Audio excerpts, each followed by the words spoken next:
In what may be the hottest year in history, scientists have recorded radical changes to the permafrost in Antarctica. The Pandorévirus, a so-called giant virus with the largest genome size ever recorded. The crabs also display increased aggression, even towards larger predators. A striking new weather anomaly has claimed many coastlines around the world.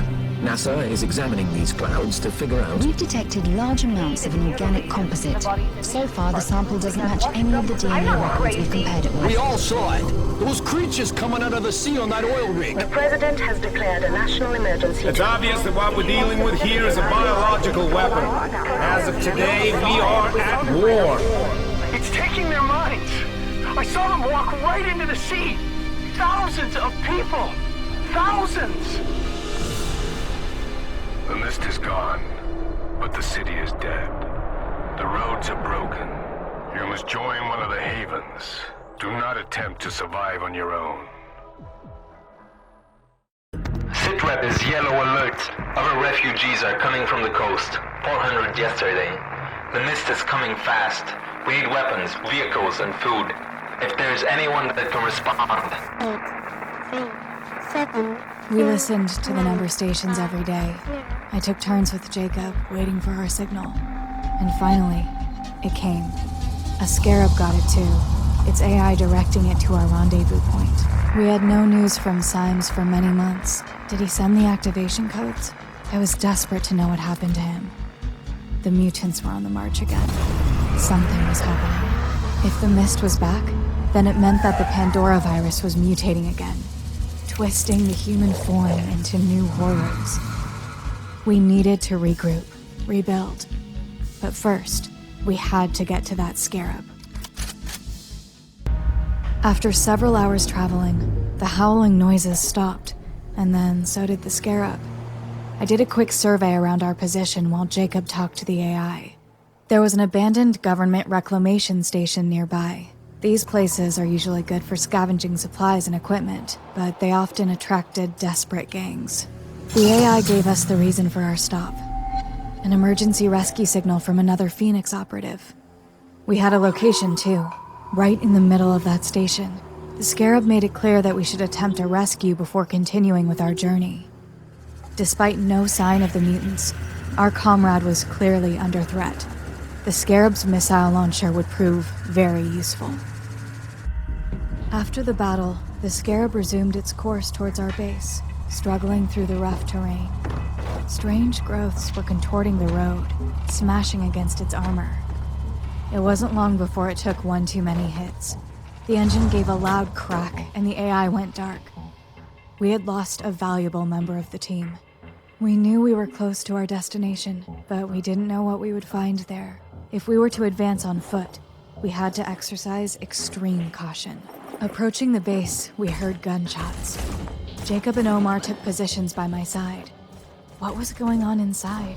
A bandit ambush? Or something much worse?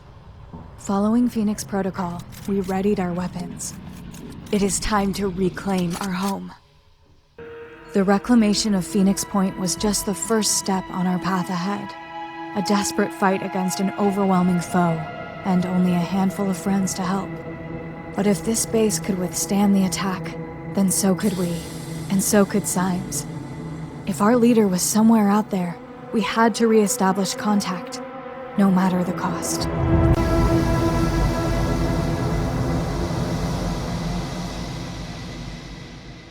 The Phoenix Project was founded on October 24th, 1945.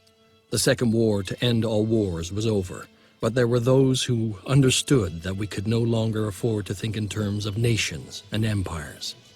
For a time, the Phoenix Project successfully navigated the political conflicts of its era. That was our golden age. Phoenix Project operatives scoured the world for clues. We had bases in 24 countries. Even the heavens were not off limits. But out there, on the far side of the moon, began our downfall. The failure of the Phoenix 2 mission exposed us to our enemies in the UN. Stripped of resources and scattered to the winds, we were reduced to a secret, a memory. When the Pandorévirus woke up, we should have been the first line of defense. When huge clouds of mist appeared over the sea, when people started vanishing, we should have figured out what was going on. And when those people started coming back, changed, hostile, alien, we should have been ready to fight, but we failed. The ecosystem started to change, imperceptibly at first, then faster and faster. 3 factions arose. New Jericho, trying to restore order and purity. Synedrion, hoping to build a world without hierarchies. And the disciples of Anu, a new syncretic religion dedicated to adaptation and biological change. At war with the world and at odds with each other, these factions cannot find a way forward. Now the mist is returning and armies are rising from the sea. Without the Phoenix Project, humanity will fall. It's time to rise from the ashes. New Jericho was one man's vision, and everything depended on that one man. Before the war, Tobias West had been a billionaire, an elusive, controversial businessman who denounced war even as he profited from it. When the world fell, his empire began to rise. Some said he was a genius, a man of principle, dedicated to equality and merit, fighting to preserve the core of human freedom, our will. They said he had a plan, that he could lead us to victory. Others called him a dictator, a megalomaniac, fearful of infection and obsessed with purity. They said he was willing to do anything to win, no matter the cost. The Phoenix Project needed allies. New Jericho could help us turn the tide, but it all depended on one man. Synedrion was built on a dream, a world without hierarchies, without leaders, where human beings could embrace the potential of technology without its destructive side effects. The radicals of the old world had been proven right. The status quo could not sustain itself. But what now? What was the next step? Some argued for coexistence with the Pandoréenne ecosystem, hoping for a peaceful solution. Others advocated putting humanity before nature and claiming the planet for themselves. Trusting in the safety of their havens, the people of Synedrion argued about the best way forward. But the Pandora virus had little interest in their arguments, and its power was still growing. The disciples of Anu were a mystery. Where others saw devastation, they saw hope. Where others saw the end of the world, they saw a new beginning. Their leader called herself the Exalted, and she claimed to believe in humanity. She preached that the human soul was perfect, that the root of our problems was our insufficient evolution. The Pandora virus was a threat, but it was also an opportunity to change ourselves, to become better humans, to mutate. We knew that humanity needed to adapt. There was no other way to survive. The disciples offered a solution, but what was their end game? There was something beyond their hierarchies and their rituals. The Exalted had a secret. Randolph Symes was the last leader of the Phoenix Project. His great-grandfather had been there when it was founded, and he was there to witness its end. When we took back Phoenix Point, we found his notes. In his final days, as the world collapsed around him, he had been working frantically to understand the Pandora virus. Somewhere in the complicated history of the project, in decades of missions and investigations, there had to be an answer. His notes were damaged, too many of the files corrupted. But perhaps, if we could retrace his steps, we could figure out where his journey had taken him and what the answers he had discovered would mean for us. As the world fell apart around us, it was difficult not to feel guilty. Some chose to be proactive and fight, but not me. I came here instead. My best weapon is my mind, and I need silence to put it to work. The history of the Phoenix Project is a complex tapestry. In Russia, Turkey, Britain, Spain. Not one unbroken lineage, but a tangle of organizations, each passing the torch to the next with only one goal: to protect the human race. But protect it from what? Did they know about the Pandora virus, and if so, how? The answers are out there.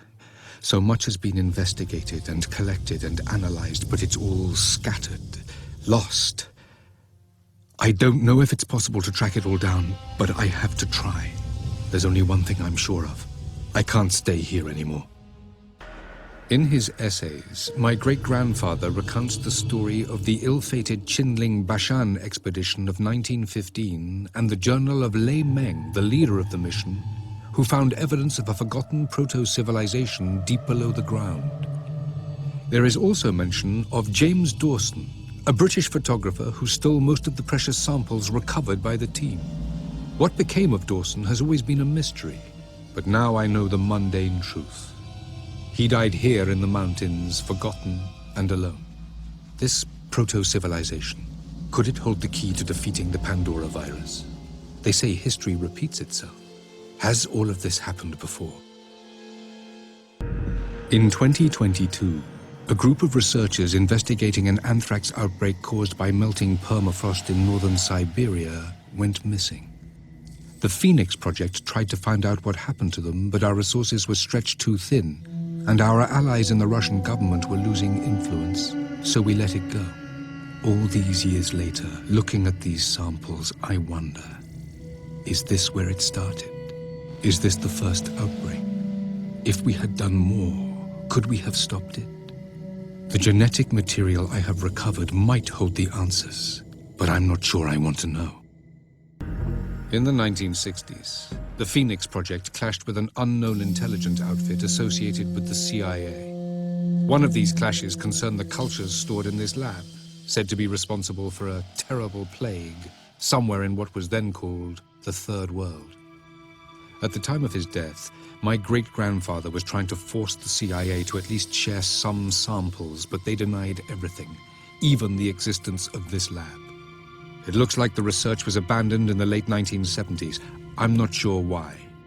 The samples are degraded, but if my analysis is correct, this is the Pandora virus. Sometimes I wonder whether the only reason we survived as a species is sheer luck. There had always been rumors that maybe the Pandora virus wasn't from Earth, that some alien disease had come down from the stars, like a plague from heaven. But now that we finally had the evidence we needed, we realized the truth was more terrible than that. The Pandora virus was alien, yes, but it wasn't a disease. It was a bioweapon. We were not alone, and whatever was out there wanted us dead. None of this had deterred Randolph Symes. He continued his quest, hoping that whatever his great-grandfather had buried in Oglethorpe University's time vault held the answers he needed. We would have to hope that he was right.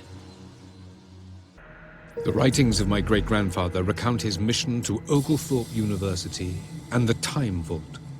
It was here in 1936 that he deposited the files, sealed aluminium containers that were locked away to be opened in 1,000 years. Did he know what those files contained? I'm not sure. He was a wily old devil. I have the documents before me now. They prove what I had previously only suspected. A technologically advanced hominin civilization existed on this planet long before Homo sapiens came along. They flourished until something destroyed them. But some of them must have survived, or where did the stories come from?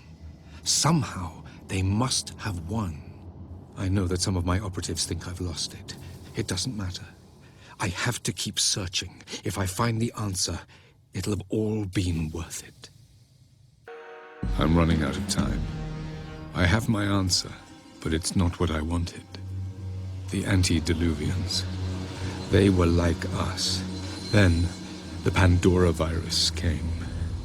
It destroyed everything. In the end, they found a solution, but at a terrible cost. They created a weapon, the the virophage that destroyed the Pandora virus and themselves. A whole civilization lost to give us a chance. And we wasted it. All this for nothing. This is where it ends. I keep thinking, maybe we are all children of the Pandora virus. But the sphere, my God, the sphere. Finally, we knew our enemy. The Pandora virus was only a tool. It was the hand that wielded it that truly mattered. The creature we came to call the Yugothian entity. It was old, perhaps older than the solar system itself. On Yugoth, the 9th planet, it lay waiting. For thousands of years, it slept in the outer darkness.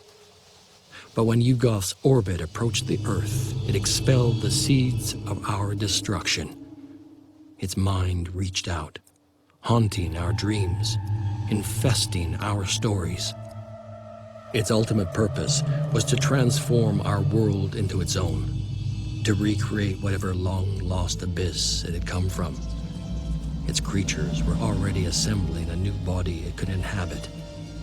And when they were done, when the Yugothian entity came to Earth, nothing could stand in its way.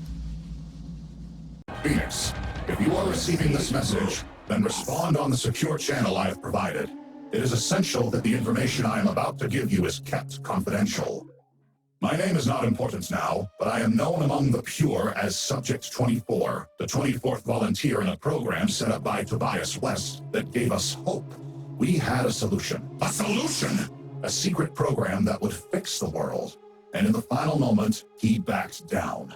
Nothing prepared me for his treachery, his selfish cowardice. His attempts to erase us have failed. It was known as Project Purity. One man's dream of replacing every inch of human flesh with neurally controlled prosthetics. When I volunteered for the project, I had nothing left. My entire family had succumbed to the Pandora virus.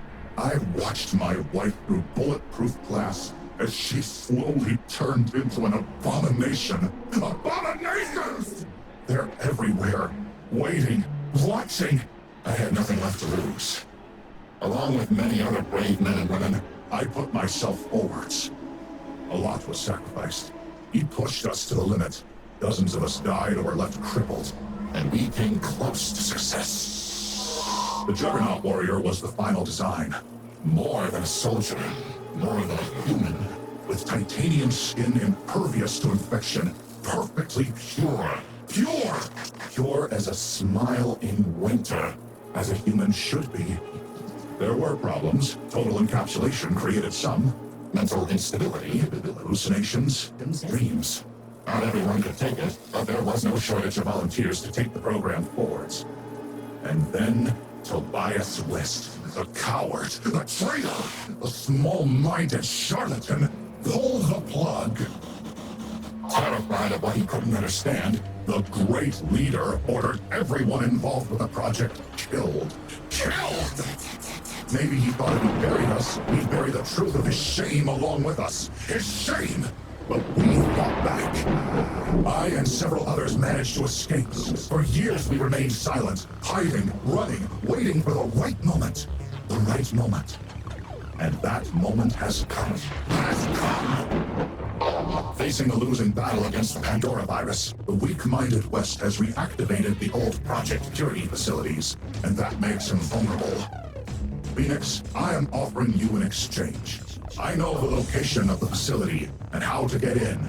You have the firepower. The power! Hailstorms of fire and acid. Raid the lab and share the tech with us. All this time in hiding has left us damaged and in need of urgent repairs. If you succeed, we will both gain. Humanity will gain. We are the pure. The pure! We are the future. Help us, Phoenix. Help our species. Smart move, Mikhail. Your betrayal of Synedrion will bring benefits to both of us. The Malthusian faction never belonging with those deluded idealists anyway. Like the Phoenix Project, they cannot understand the true horrors. The horrors of the world because they've never seen it. The misguided dreams they surround themselves with are dangerous, leading humanity to a dead end. For the sake of the future, they must be exterminated. Exterminated! Again and again and again. You, though, have shown us that you have what it takes to begin anew. It's almost impressive how well Synedrion scientists have adapted new Jericho's technology. In a few months, they've achieved more than the West could in decades. And still those that lead them suffer the same fallacy as he did. They are not prepared for total conversion, abandoning flesh to embrace the machine. You have 24 hours to remove your conspirators from the research area. When we attack, all will be gunned down. Gunned down! After that, the second renaissance will begin. Beginning and end. Alpha and Omega. You'll have your chance to break from Synedrion, and Tobias West and the other cowards will be purged away. Just don't try to cross us, Mikhail. If this turns out to be a trap, we'll still get the technology. And the Malthusians will be added to the extinction list. This is a message for the Phoenix Project. I thought you had what it takes. A phoenix rising from the ashes. The ashes! Ashes to ashes, nothing but a myth. You have struggled with stupidity at every turn. Suffered betrayals that brought humanity to the brink of extinction. Yet you can't see the obvious. Humanity cannot be saved without total transformation. Without becoming pure. Who do you think the savior should be? West? The coward West hiding behind his walls? The abominations that spread the disease? Or the idiots who think we should embrace the infected and live with them as pets? No. The pure will cleanse the world, and all flesh that opposes us will melt away. The festering pits of rot and decay will be forgotten, and a new order forged from blood. And titanium will rise. If the Phoenix Project thinks it has the strength to stop us, that's your foolish fantasy. You know where we are. Come if you dare.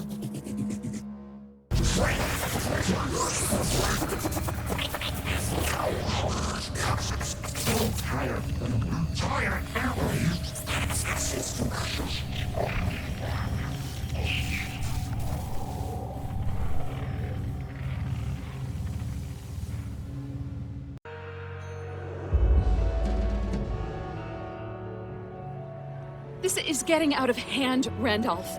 I won't stop my proto-civilization research, so tell the committee to back off. You're the director now. Please, help me. I need your support. This is not just some crackpot theory invented by your grandfather. The anomalous artifacts, the extraordinary technology predating Samaria by millennia. If you can't restart my project, I will go to the Vanadium Corporation. There's been another attack, Tobias. The excavation team is scared, and they aren't the only ones. What if the Pandorans know what we're doing and are trying to stop it? They aren't just brainless flesh puppets. I'm heading back to the lab. Be there. We need to discuss this in person.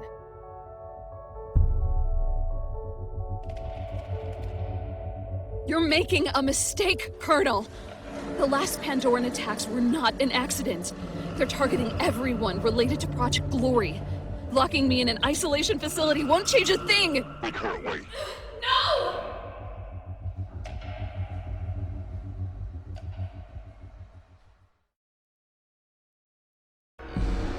Randolph's grandfather first spoke of an ancient civilization living on Earth.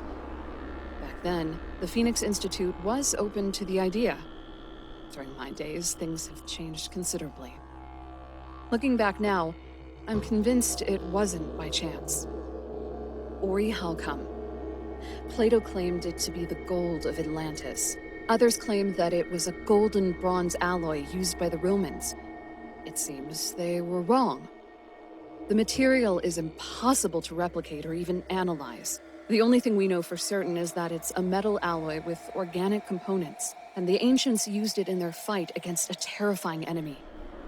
Tests show the material can affect mutated cells. We can use it with the construction of superior weapons to fight the Pandoreans with. Not the most scientific approach, but after my spell in a new Jericho research center, I've learned to be flexible. A word of warning. By discovering this site, the Phoenix Project has become an even bigger target. Both the Pandoreans and the rest of humanity will want this ancient technology for themselves. Keep that in mind as we go forward. Tobias was quite interested in my research at the beginning. He dreamt of finding a magical relic from the past that would save the world. Ironically, when the attempts brought the attention of the Pandoreans, he started to have second thoughts. The more I looked into it, the more I saw evidence that someone actively attempted to sabotage my archaeological research facility. Threats, mockery, unexpected accidents have accompanied me every step of the way. And when that didn't stop us, the Pandoreans started attacking. Based on the findings, the ancients used the facility to harvest mutane gas, transforming it into a liquid compound to be merged with alloys. I've still no idea what its original purpose was, but it can be used to upgrade equipment in the short run. The Phoenix Project has done well so far, but a quick word of warning. It's not so important who makes the discovery, but who gets to use it. I've tried explaining that to Tobias West, but he failed to grasp the concept. Make sure that you do. Decades were needed to get to this point. The old Phoenix Project didn't want to see. New Jericho didn't want to accept.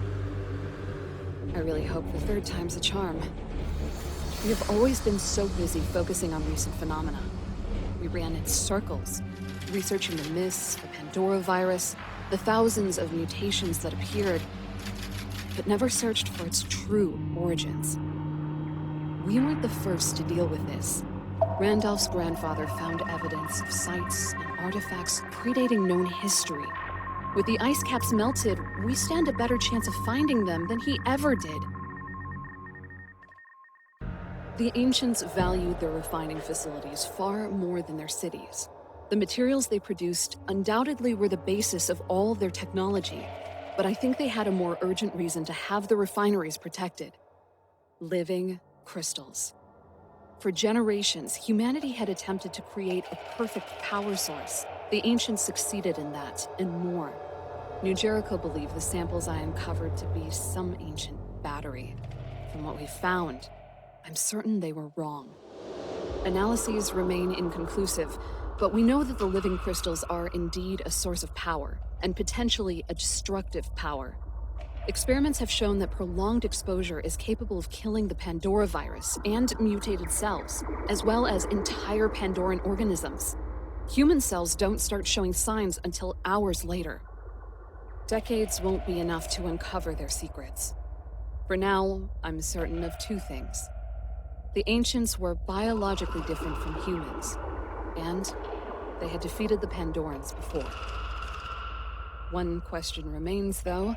Where does humanity stand in all this?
Sigma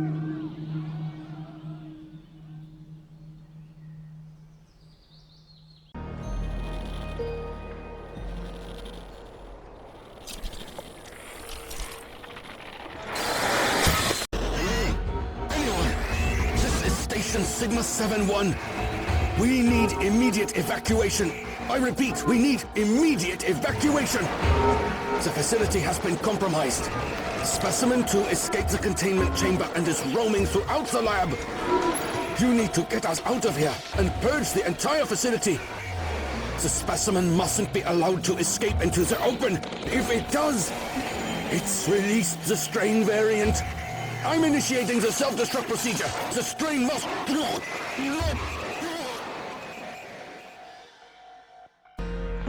Phoenix Point. This is Research Team 1. Area secure. No hostiles in sight. We're heading into the facility this creature came from. Stand by for direct feed. No idea who owns this place, but they have some serious tech. We're seeing a lot of bodies. Not all of them human. Whatever broke out from here. Looks like gen research. Whatever they were trying to make didn't like being kept in here. Moving into further. I'm seeing more tech here. It looks like... by the Maker. Phoenix Point, we found something you might want to see. Get a lab ready. We're bringing some tech back to base. Internal report, 77-1. Mutoid technology has successfully been integrated in existing Phoenix facilities. After dozens of attempts, we have finally succeeded. We have created the first artificially grown soldiers. Specimens are referred to as mutoids, due to the vast amount of mutagens required for their construction. Humanoid, they have the ability to learn any skill they are taught, and perfect it. Some might view them as abominations. But they may yet prove to be our salvation.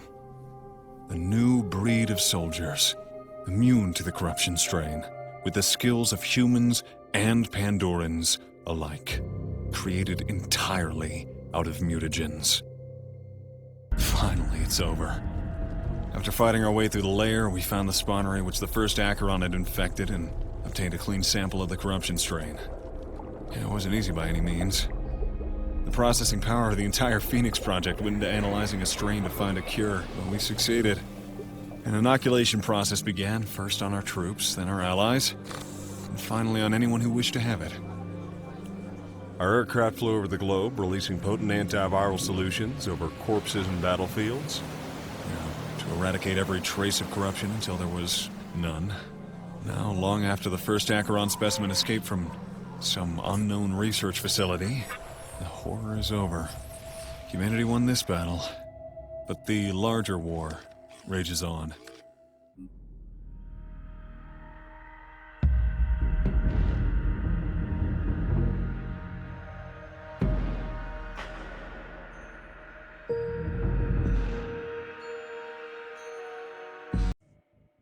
In the end, it wasn't her powers or her followers that allowed us to win. It was her humanity. An alien god spoke to her in her mind, and instead of being dominated or obliterated, she tricked him. By the time he realized what she was doing, it was too late.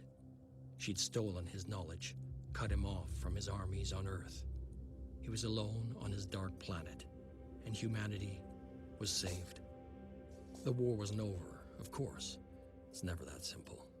There were still those who wanted to go back to how things were before, to make the same mistakes again. But the Exalted would not allow it. New Jericho fought to the end. She respected that. Tobias West and his people believed in their principles and died for them. With them died the last fragment of the old world. Synedrion continued to exist. This was not the future they dreamed of, but somewhere in this changing world there was space for their ideas. They would contribute what they could and hope that conflict could be avoided. Like everyone, they had had enough of war. Humanity began to adapt and evolve. No longer bound by the chains of an imperfect biology, human beings finally flourished. The belief in the dead god and the hierarchies of the disciples fell away. It was no longer necessary to believe in some distant deity when the exalted walked among us. As for the Phoenix Project, we went back to the shadows for a while. We knew the war wasn't over. Up there, in celestial darkness, something ancient and powerful still hungered for our planet. But next time, we'd be ready. Wars always have winners and losers. This was our moment to savor. Victory against overwhelming odds, against an incursion that threatened to wipe out our species and our world. Human ingenuity got a targeting beacon planted on the receptacle. When West gave the word, we activated the satellite network. We hit the palace with everything we had. After that, the war became one we could win. New Jericho and the Phoenix Project in alliance, fighting to save humanity. Inch by inch, reclaiming the land and then the ocean. The enemy fought back, but wildly, incoherently, without strategy. They were beaten. Next, we had to deal with the infected. We rounded up those we couldn't save and quarantined them in vast camps, far away from the new cities. Anyone who didn't comply died. It was the only way. Synedrion objected, but in the end, they worked with us. The Anu cult resisted us at first, but as the prophecies of their misguided religion failed, they lost hope. They remain an insurgent threat, but one that we are determined to eliminate. There's no place for them in this new age. Much was achieved by one man's vision, but one man cannot shoulder the burden of the world. After the war, Tobias West forged new alliances and began to build a better system. There will be no nations in our future, just one people, humanity, determined to protect the rights of every individual to live free and in peace. As for the Phoenix Project, we finally had the support we needed. It was time to build, to train, to prepare. Up there, in celestial darkness, something ancient and powerful still hungered for our planet. But next time, we'd be ready. For countless eons, the Ugothian entity had planned this day. With the power to bend an entire ecosystem to its will, its triumph over humanity was inevitable. No wonder it considered itself a god. It knew we could never defeat its army of slaves. For every creature that we killed, it would grow another. But there was one possibility it had never accounted for, that instead of killing its slaves, we would free them. That wasn't the end of the story, but it was the end of the war. The Earth had become a wilderness, and Synedrion would have to find a way to coexist with the creatures it had liberated. But we were free. New Jericho tried to keep fighting, but Tobias West's vision could no longer inspire his people. He fought for purity, for his principles, but all they longed for was peace. When she heard what Synedrion had accomplished, the Exalted proclaimed that the age of the dead god was over, and the disciples of Anu were dissolved. After that, she disappeared. There are those who still await her return. Synedrion began to build the new world, a world of freedom and equality, in which humanity could finally gain some sort of balance. It wasn't easy. Humans like to argue, but Synedrion turned those arguments into a source of strength. As for the Phoenix Project, we finally had the support we needed. It was time to build, to train, to prepare. Up there, in celestial darkness, something ancient and powerful still hungered for our planet. But next time, we'd be ready.